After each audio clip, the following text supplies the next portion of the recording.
오늘은 아모스 7장 1절부터 6절까지의 말씀을 통해서 중보 기도의 역할이라는 제목으로 좀 말씀을 나누길 원하는데요. 이제 드디어 아모스 후반부에 저희가 이제 이르게 되었습니다. 이제 7장부터 이제 9장까지의 말씀을 살펴봄으로써 아모스 말씀이 끝나게 될 텐데, 이 7장부터 9장까지의 아모스는 총 5가지의 환상이 등장을 하고요. 그 환상에 대한 설명들이 이제 나와 있습니다. 근데 이것이 결국에는 5가지다라고 말씀을 드리지만은 결국에는 한 가지를 지목하고 한 가지를 설명하기 위함인데, 그것은 다름 아니라 이스라엘이 이제 북이스라엘을 말하겠죠. 하나님의 심판을 피할 수 없다라는 것입니다. 결국 이스라엘은 아시리아죠. 아수르에 의해서 무너지게 될 것이고 그들에게 포로로 붙잡혀 가게 될 것이다. 이제 그것을 계속해서 말씀을 하고 계십니다. 특별히 오늘 저희들이 7장 말씀을 보고 있는데 7장에는 3가지 환상이 등장을 합니다. 첫 번째가 메뚜기 환상이 등장하고요. 두 번째로는 불의 환상이 등장하고, 그리고 이제 우리가 읽지 않았던 7절부터 17절까지는 다림줄에 대한 환상이 나오고, 그 환상이 무엇인지를 조금 더 구체적으로 설명해 주는 부분이 나오는데, 오늘은 첫 번째, 두 번째죠. 메뚜기 환상과 불의 환상에 대해서만 우리 말씀을 좀 살펴볼까 합니다. 성도님들, 메뚜기와 불, 이 2가지의 공통점이 있다면 어떤 게 있을까요? 메뚜기 때의 재앙, 불의 재앙, 이 2가지의 공통점. 메뚜기가 한번 지나고 나면, 화마가 지나고 나면은, 지나고 난 자리에는 아무것도 남는 게 없죠. 죄밖에 남는 게 없습니다. 저희들이 요엘서 말씀을 통해서 메뚜기 떼에 대해서 한번 말씀을 드린 적이 있는데, 메뚜기를 한번 제가 조사를 한번 해봤습니다. 근데 메뚜기 떼가 얼마나 먹냐면, 이 조그만 게 뭐 얼마나 먹겠어요? 그런데 이제 먹는 비율로 따지면은 건장한 성인의 경우에는 자기 몸무게의 30분의 1까지도 먹을 수 있다고 합니다. 계산을 하진 않겠습니다. 하여튼 저는 많이 먹는 것 같아요. 자, 그런데 메뚜기는요, 자기 몸무게만큼 먹는다고 합니다. 그러니까 만약 메뚜기가 사람으로 바뀐다면은, 메뚜기가 80kg라면은 80kg치를 먹는 거예요. 그것도 매일마다. 그런데 이 메뚜기 때 우리 성도님들 사진이나 뉴스를 통해서 보신 적이 있는지는 모르겠지만은, 한번 싹 지나가면은 해가 안 보일 정도입니다. 한번 움직일 때마다 거의 한 1억 마리, 수십억 마리가 떼를 지어서 막 움직여서 거의 대륙을 이동할 정도로 엄청나게 많은 숫자죠. 그러니까 그러한 메뚜기 떼가 한번 싹 지나고 나면은 아무것도 남는 게 없는 것처럼, 북이스라엘을 향해서 하나님께서 아시리아라는 메뚜기 떼 군대를 보내셔서 이스라엘을 쑥대밭으로 만들고 거기에 무엇 하나 남기지 않도록 내가 하겠다, 이와 같은 징계를 이제 말씀을 하고 계십니다. 그리고 불이죠. 우리 성도님도 혹시 살면서 가장 큰 불, 가장 큰 화재를 혹시 보신 적이 있으시나요? 이제 머릿속으로 한번 떠올리시면 되는데, 기껏해야 어디 건물 하나 불탄 거, 뉴스를 통해서 보신 거 말고요. 근데 저는 군 생활하면서 제 인생에 가장 큰 화재를 본 적이 있는데, 아마 저희 계시는 정무섭 부용님은 아마 그런 경험이 있으시리라고 생각합니다. 이제 제가 그 GOP 근무하면서 이제 DMZ를 항상 눈앞에서 보는 그런 근무지가 있었었는데, 성도님들 그 DMZ가 뭔지는 아시죠? 비무장지대, 그러니까 북한과 남한 사이에 무장을 하지 않은 약 2km 떨어진 정말로 천연의 자연이 보거든요. 거의 원시림에 가까운 그런 지역들이 있습니다. 그런데 남과 북이 서로가 사주를 경계해야 되는 상황 속에서 그 중간에 너무 수풀이 우거지면은 누가 숨어서 오는지를 알 길이 없잖아요. 그래서 이제 주기적으로 불모지 작업이라고, 그 맨 땅에 아무것도 자라지 못하도록 그것을 다 이렇게 일일이 삽이나 나사로 다 이제 깎는 작업을 합니다. 이것은 이제 철책을 기준으로 한 100m인가요, 150m를 그렇게 하고요. 그 나머지는 이제 거의 원시림에 가까운 거예요. 근데 몇 년이 지나면은 이게 너무너무 자라니까 어떻게 할 수가 없잖아요. 그래서 남한과 북한이 서로 합의하에 맞불 작전을 놉니다. 거기다가 이제 불을 내는 거예요. 그러면 거기가 싹 하고 이제 타서 없어집니다. 정말로 숲이 우거져 있고요. 많이 자라고 있는데 불이 탁 난다고 생각해 보세요. 제가 그거를 한밤중에 이제 그 초소를 지키는 사람들은 그렇게 큰 불이 났는데 옆에 양동이 하나 들고 지키고 있어야 돼요. 이제 넘어오면 그걸 꺼야 됩니다. 어떻게든 말도 안 되는 거죠. 산불이 났는데 제 손에 있는 양동이 하나예요. 근데 제 눈앞에 불이 쫙 퍼지는데 이제 모든 게 다 불이에요. 근데 불이 이렇게 조금씩 타들어 올라가잖아요. 뭔가 싹 올라가는데 불이 막 띠처럼 보이는데 멀리서 보면은요 마치 불의 용처럼 보이는. 그래서 분명히 아침만 해도 숲이 우거지는 그런 곳이었는데 다음날 딱 가면은 쟤밖에 없습니다. 제가 그런 걸 한번 본 적이 있는데 거기에서 제가 불의 무서움을 한번 제가 살펴보게 됐어요. 그러니까 지금 하나님께서 내가 북이스라엘을 심판하실 거다라고 경고를 하시는데 무엇과 무엇으로 그들에게 말씀하고 계시나요? 메뚜기와 불이죠. 그러니까 하나도 남겨놓지 않겠다라는 겁니다. 그러니까 하나님의 마음이 너무나도 안타깝고 그들을 향한 분노가 정말로 극에 달았다라는 것을 우리가 알 수가 있는데 왜 하나님께서 북이스라엘을 심판하실까? 그들의 죄목은 정말로 많습니다. 이거 잘못했고 저거 잘못했고 우리가 이미 알고 있는 것처럼 예배를 드리는 제사를 드리는 장소를 바꿨고 시간을 바꿨고 방법을 바꿨고 마음이 다 바뀌었어요. 근데 그냥 모든 것을 통틀어 설명하면은 그들이 은혜로 여길 줄 몰랐다라는 거예요. 하나님께서 정말 그들을 불쌍히 여기시사 그들의 필요를 채워 주셨는데 마치 그 모든 것들이 내가 열심히 해서 내가 땀을 흘려서 벌어들인 내 소득이고 내 노력에 대한 결실이라고만 그들이 생각을 한 거예요. 그러니까 하나님께 돌려드리기는커녕 자꾸만 자기 주머니에 자기 집 창고에 내 품 안에 계속 갖다 드리면서 하나님께 드리지 않고 나 자신을 더 높이 세우려는 그들의 교만함이 너무나도 컸다라는 것이죠. 다시 말해 은혜를 은혜로 받아들이지 않았기 때문에 하나님께서 그들에게 허락하신 모든 것들을 하나도 남김없이 내가 다 거두어 가겠다. 이게 바로 메뚜기 떼 환상과 불에 대한 심판의 환상으로 지금 아모스에게 보여주고 계세요. 근데 성도님들 중요한 것은 하나님은 공의의 하나님이십니다. 공의의 하나님.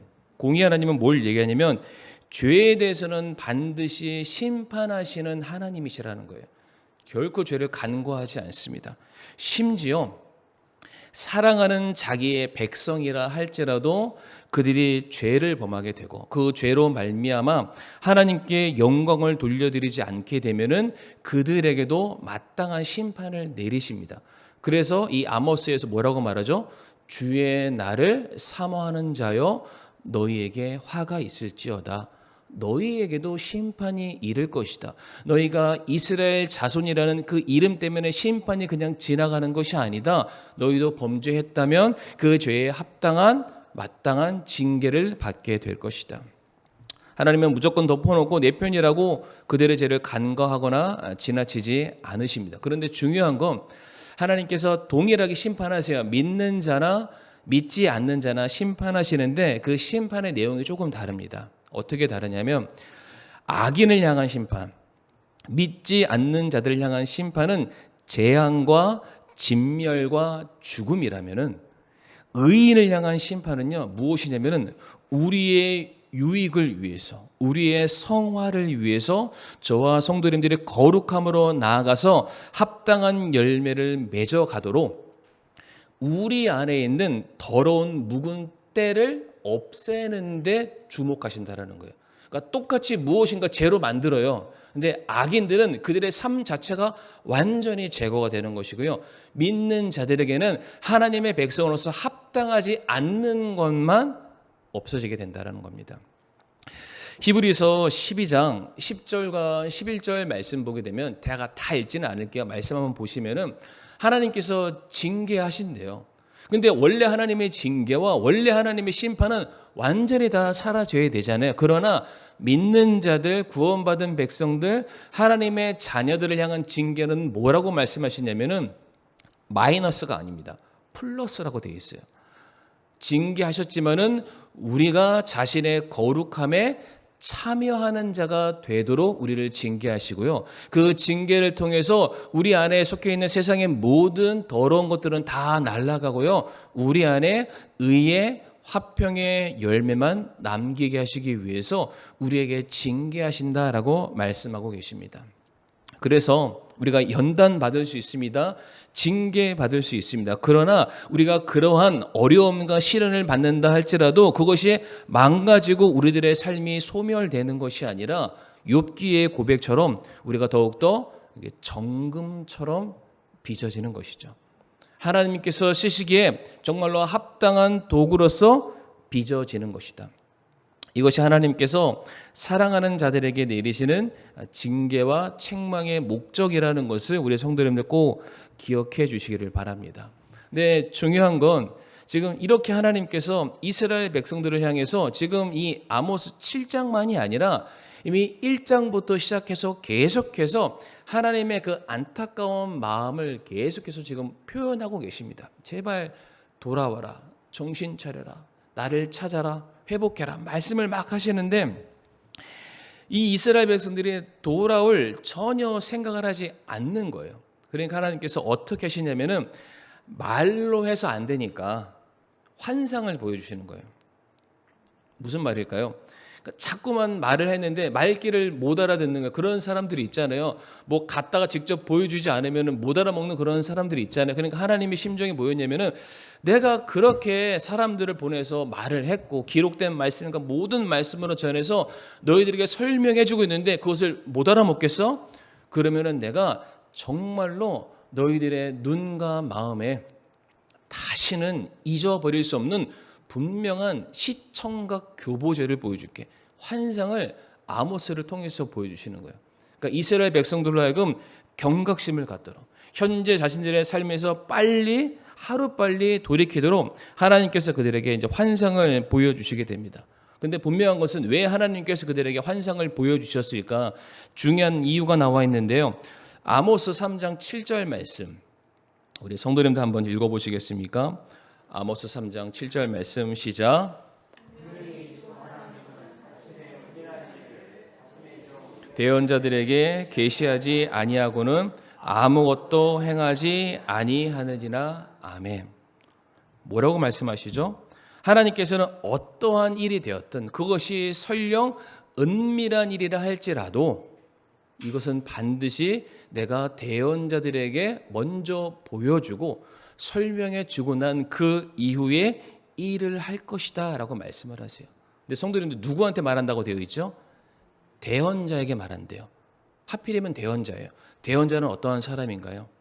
하나님의 말씀을 받아서 이스라엘 백성들, 하나님의 백성들에게 전달하는 역할을 사명으로 품고 있는 그런 사람입니다. 하나님은 대언자에게 어떠한 사람에게 말씀하지 않으시고 자신의 뜻을 얼마든지 실현하실 수 있는 분이세요. 그런데 하나님께서 이스라엘 백성들을 너무나도 사랑하시니까 이 모든 사실들에서 너희들이 제발 깨달아 알고 알아먹고 돌이키도록 이것을 이 사명을 맡고 있는 대언자에게 먼저 보여주신다라는 거예요. 제발 돌아오라고. 그러니까 하나님께서 여전히 이스라엘 백성들을 향해서 은혜를 베풀고 계시다라는 거예요. 아니 그들에게 환상을 보여줄 정도로 너무나도 분명하니까 그들의 눈에 3D로 그림으로 보여줄 정도로 너무나도 분명한 사실은 사실이지만은 그럼에도 불구하고 제발 너희들이 내게로 좀 돌아왔으면 좋겠다. 기회를 다시 한번 또 주시는 거예요. 이미 심판은 명명백백 정해져 있는 사실이지만 하나님은 기회를 주십니다. 그러니까 대언자의 사명은 무엇이냐면은 이 본 것을 들은 것을 주저하지 않고 빨리 쫓아가서 해당되는 사람에게 전해줘야 되는 그 사명이 있는 거예요. 자, 그런데 오늘 말씀 보게 되면 이 대언자의 또 다른 사명이 나오는데 그것이 무엇이었냐면은 바로 하나님께 중보기도하는 모습이 나옵니다. 왜 그랬을까요? 하나님의 심판이 너무나도 긴박하게 진행된다는 걸 안 거예요. 내가 사랑하는 이 북이스라엘 백성들이 찾아가기도 전에 하나님의 심판이 임할까 봐 그만큼 긴박하게 진행되고 있으니까 내가 뭐부터 해야 될까? 이들에게 먼저 찾아가는 것도 중요하지만 내가 지금 당장 어떻게 해야 이 하나님의 심판이 유보될 수 있을까? 바로 그 자리에서 아모스가 하나님께 기도했다라는 것입니다. 중보기도하는 것이죠. 하나님 지금 당장 이들을 심판하셔도 누구도 할 말이 없습니다.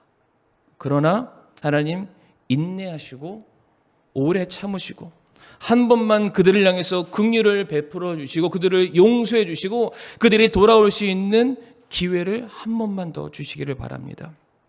마치 모세가 이스라엘 백성들이 범죄하였을 때 하나님께서 모세에게 찾아와서 내가 저 이스라엘 백성들 하나도 내 마음에 안 찬다. 성에 안 찬다.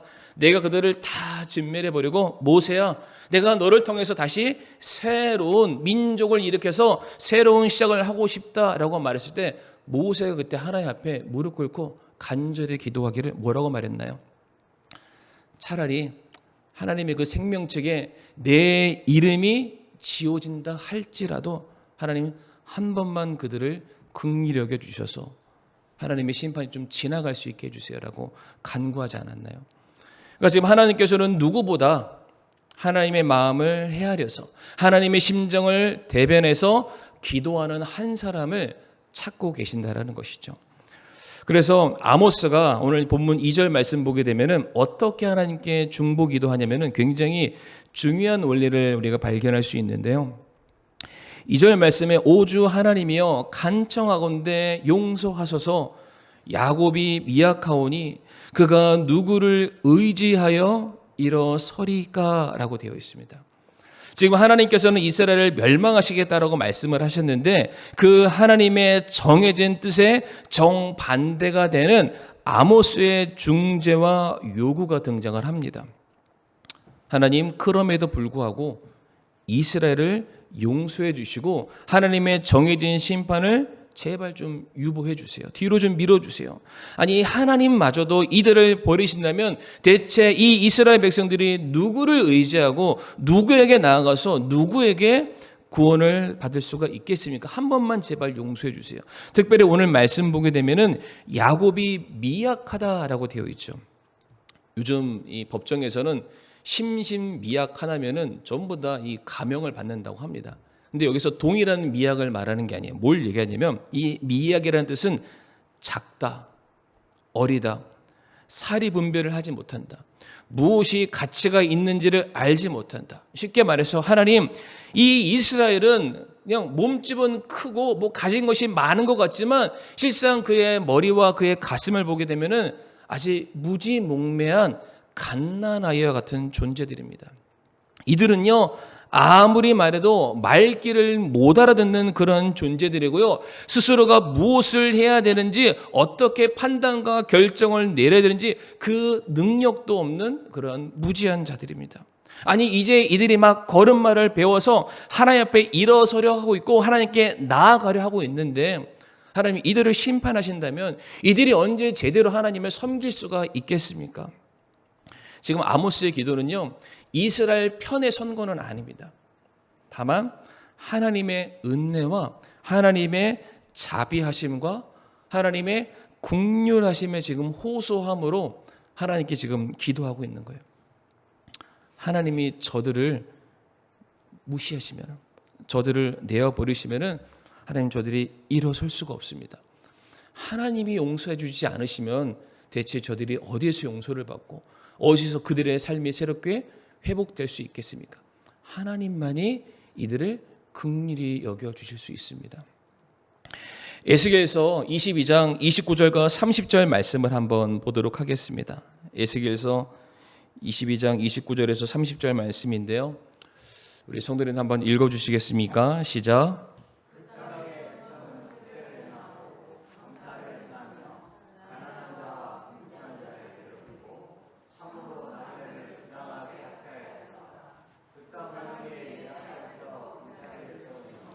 무너진 곳에 서서 나로 하여금 그것을 멸하지 못하게 할 한 사람을 내가 그들 가운데서 찾았으나 아무도 찾지 못하였노라. 아멘. 이 말씀을 잘 보면은 역설적인 의미가 있습니다. 내가 한 사람도 없으니까 멸망할 것이다. 거꾸로 해석하면 어떻게 되나요? 한 사람만 있으면 내가 여기를 다시 살려줄 것이다라는 거예요. 성도님들, 원래 하나님의 뜻은요, 진멸하는 데 있지 않습니다. 원래 하나님의 뜻은 구원하시는 데 있어요.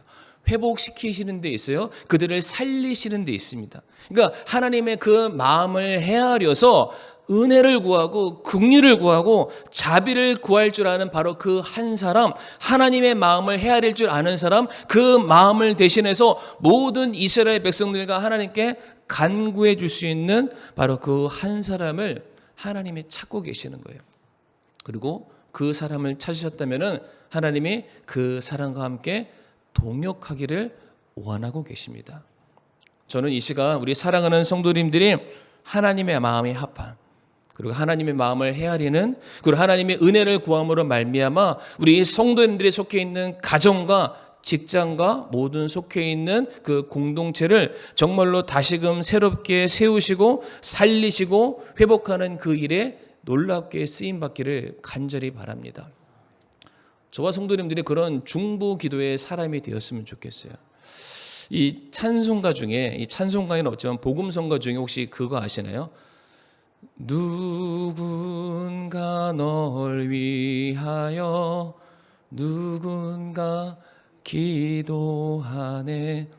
저는 이 찬양이 생각이 났는데 오늘 컨디션만 좋으면 제가 찬양을 할까도 했지만 좀 잠시 참도록 하겠습니다.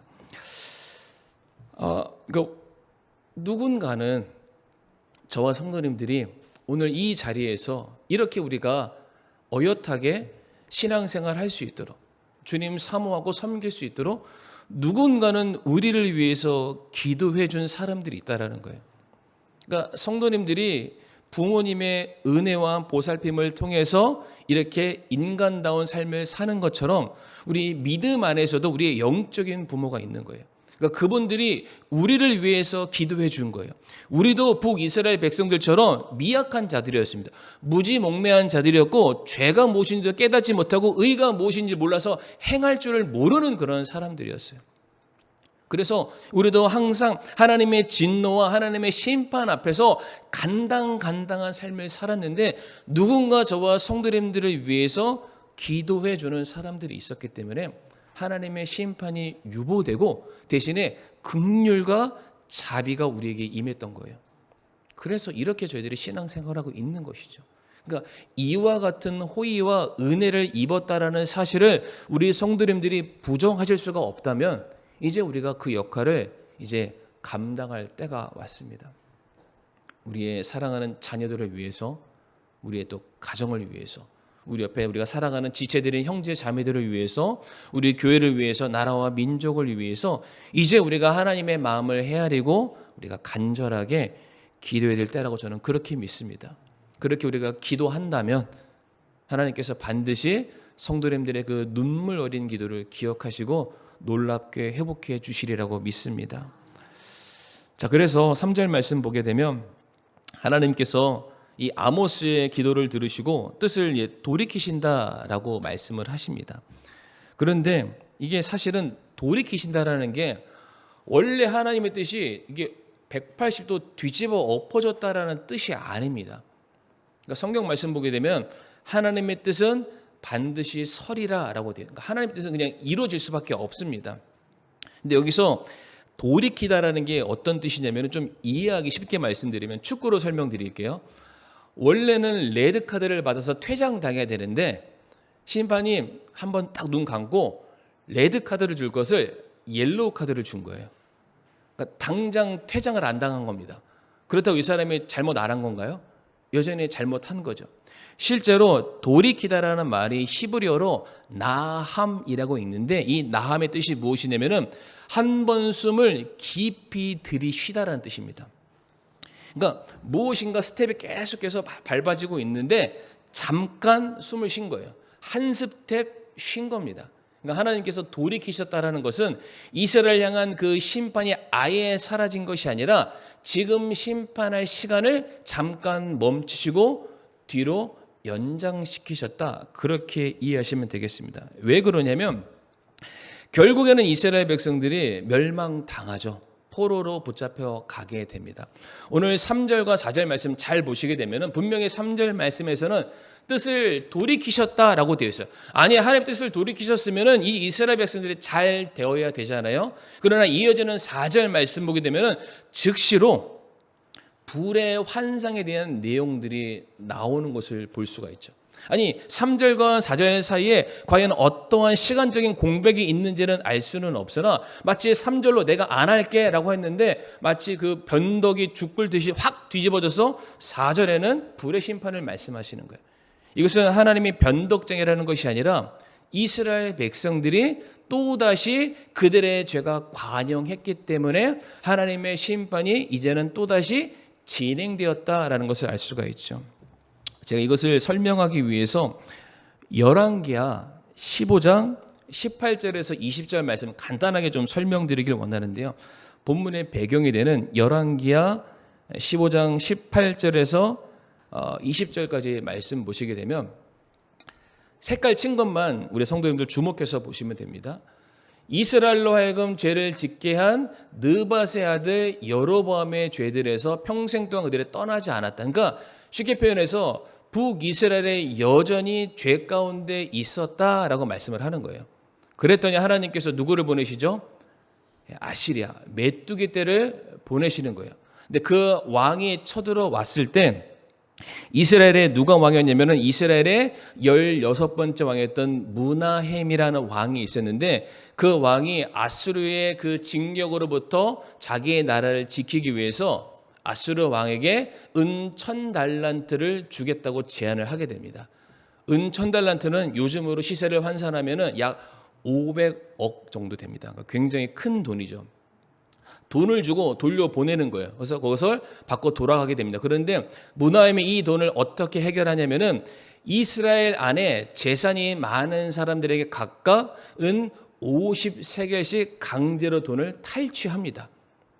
그러니까 지금 이 말씀을 잘 보게 되면 마치 아수르 때가 딱 왔더니 그들의 식량들이 빼앗겨서 다 사라지는 모습이죠. 마치 메뚜기 떼와 같은 그런 모습으로 심판이 왔어요. 근데 성도들 아마 기억하실 거예요. 바로 메뚜기 떼 환상을 아모스가 보게 되었을 때 간절히 기도했더니 하나님의 뜻이 돌이켜졌습니다.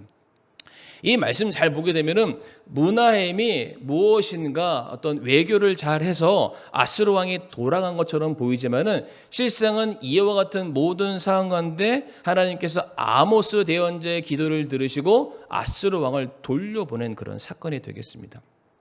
그러나 중요한 것은 이스라엘 백성들이 여기서 죄를 중단하고 돌이키기만 한다면 더 이상의 심판은 없겠죠. 그러나 그 이어지는 아모스 15장 29절 말씀, 우리 성도님들 한번 29절 말씀 화면에 띄워주시고요. 예, 열왕기하 맞습니다. 이 말씀 한번 읽어주시겠습니까? 시작.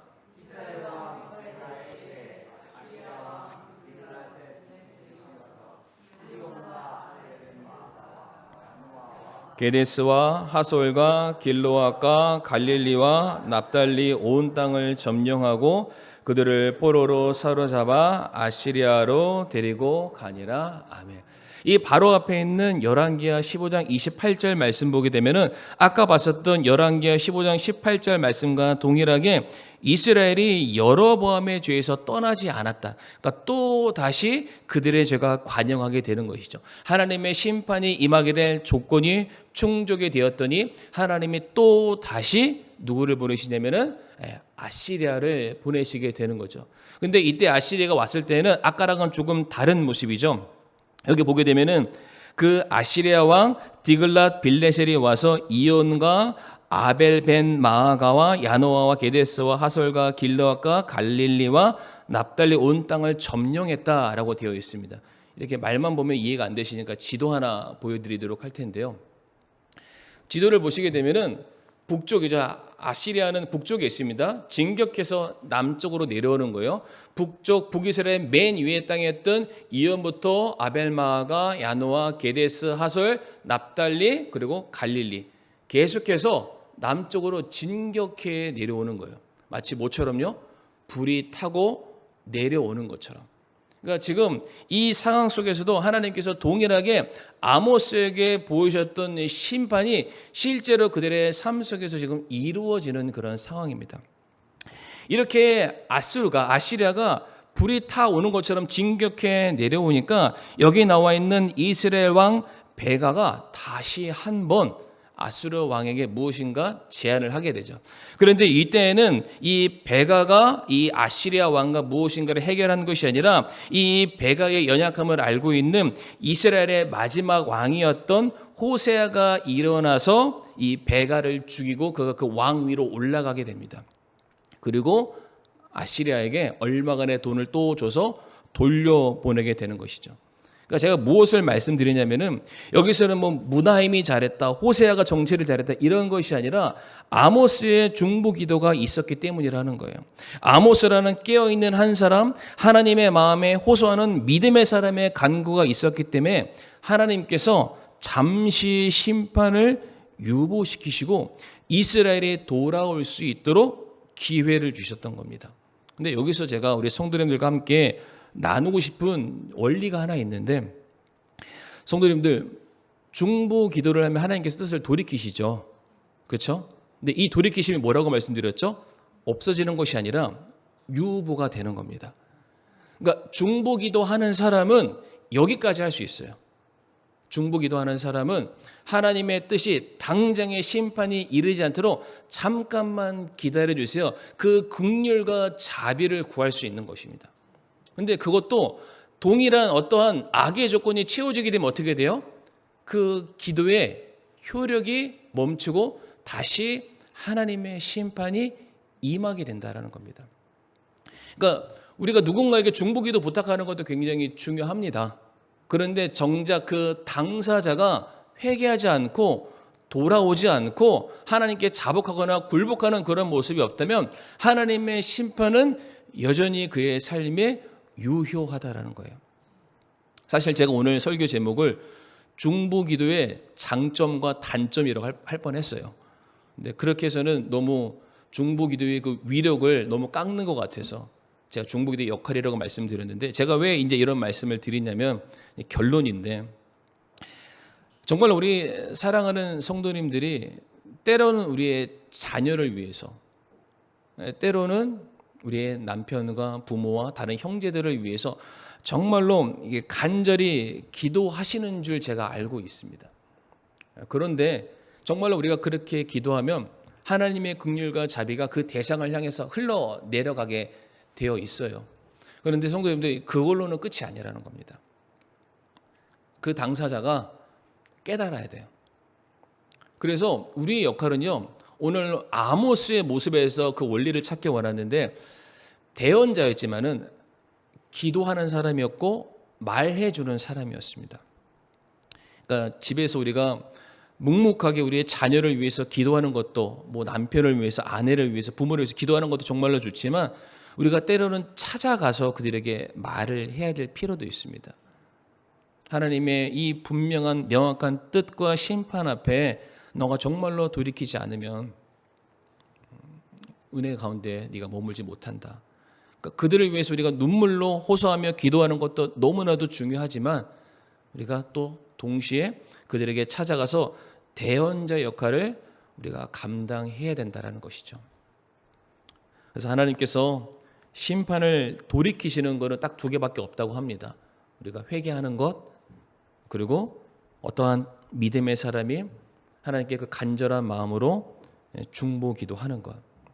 그래서 오늘 말씀을 참 마무리하면서, 사랑하는 성도님들, 정말로 우리가 우리의 자녀를 위해서, 우리의 가정을 위해서, 우리의 교회를 위해서 지금 그 어느 때보다 우리가 한 마음과 한 뜻이 돼서 정말로 기도해야 될 때라고 저는 그렇게 믿습니다. 하나님께서 우리 사랑하는 성도님들을 우리 교회에 어떠한 한 몸으로 지체로 불러주셨다는 것은 우리 성도님들이 감당해야 될 몫이 있기 때문에 저는 이 교회를 보내주셨다라고 믿어요. 그러면 성도님들이 하셔야 될 일들이 있습니다. 이게 몸으로 일하는 것도 되겠지만은 우리가 저마다 우리에게 주어진, 하나님 내게 부담으로 주신, 내게 알려주신 어떠한 사실과 소식 앞에 우리가 같이 기도하지 않으면 안 된다라는 거예요. 그렇게 해야만 하나님의 은혜와 자비가 우리 교회에, 우리 가정에 임할 수가 있습니다. 우리에게 그것을 먼저 보여주셨다는 것은 기도하라는 책임과 사명을 우리에게 주셨다는 것을 결코 잊지 마시기를 바랍니다. 그리고 우리가 기도하지 않았음에도 불구하고 어떠한 일이 잘 된다? 내가 잘나서가 아니죠. 누군가 우리를 위해서 중보 기도해 주는 사람이 있고 그 사람의 눈물 어린 기도 때문에 우리가 오늘도 은혜 가운데 살아간다는 것을 잊지 마시기를 바랍니다. 그래서 우리 사랑하는 성도님들, 꼭 교회에 나와서만 중보 기도하냐 그런 거 아닙니다. 어디 계시든지 간에 특별히 우리 교회에서 가지고 있는 이 중보 기도지, 어찌 보면은 그냥 반복되는 그런 기도의 제목일 수도 있겠지만은 그 기도가 필요하니까 계속해서 올라온 거 아니겠습니까? 그것을 놓고서 정말 한 마음과 한 뜻을 우리가 기도하기만 한다면 정말 하나님의 은혜가 우리 위에 충만하게 임하게 되리라고 확신합니다. 이 시간 다 같이 우리가 머리 숙여 이 시간 우리가 기도할 때에 정말 우리가 중보, 그러니까 기도의 용사가 되게 해달라고, 우리가 하나님의 마음을 헤아려서 우리가 영혼을 살리고 가정을 살리고 교회를 살리는 그 일에 쓰임받는 중보 기도자가 되게 해달라고 우리가 그렇게 이 시간 함께 주님 앞에 나아가기를 원합니다.